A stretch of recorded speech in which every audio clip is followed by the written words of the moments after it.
pausa. Ngayon, tuturuan ko yung paano gumawa ng Gin Puñeta Mix. Ang Gin Puñeta Mix ay nagmula sa Romblon. Na-originate ito dun nga sa Romblon.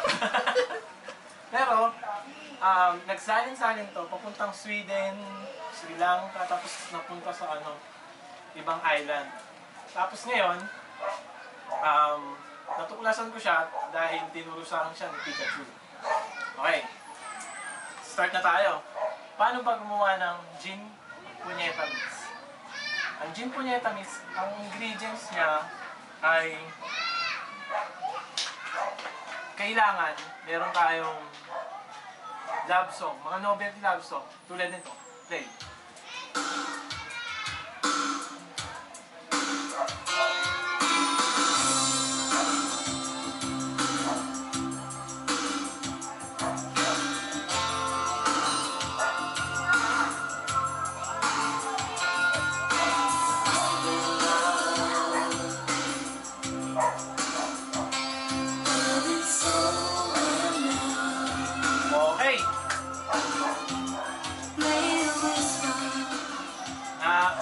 Na-enjoy na natin yung song. So, makakaluwa na tayo ng magandang Gin Puñeta Mix. Okay.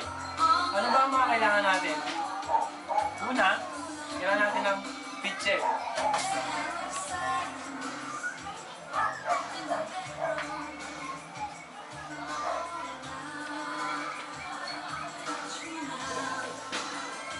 Siyempre, kaya nga tayo Gin Puñeta Mix. Kailangan natin ng gin.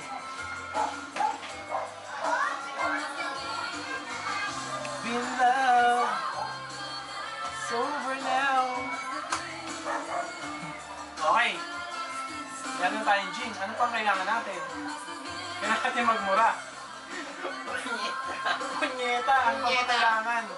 So, kailangan pa natin ng kulay blue substance. Hindi ko alam kung saan ko ito nabili pero blue substance. Bali masarap to. Okay? At syempre, lahat ng mix meron sikreto. So ilalabas natin sikreto. Meron tayo tatlong sikreto. Secret ingredient 1.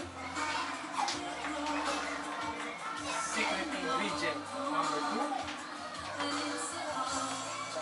Ito pinakamatapang sa secret ingredient number 3. So, ano ba itong secret ingredient natin?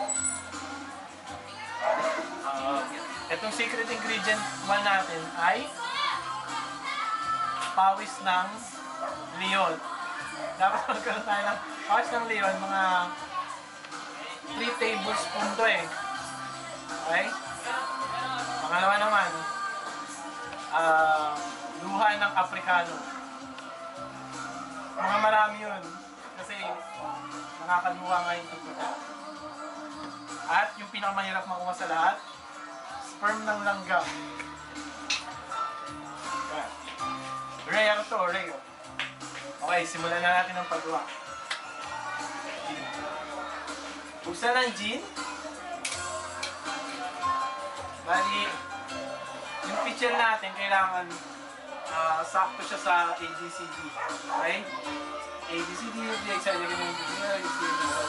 Z! Yun! Tapos na yun. Dapat hanggang Z lang. Tapos, lalagay na natin yung sperm ng langgam. Medyo sumasabog siya, kaya ano. Tapos yung pangalawang ingredient natin, which is luha ng aprikano.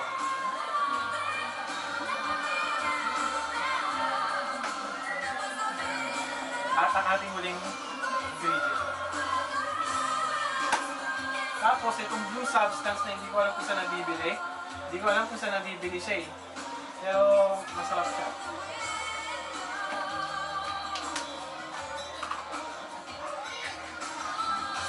So pour lang natin. P-O-U-R. Pour. For this one.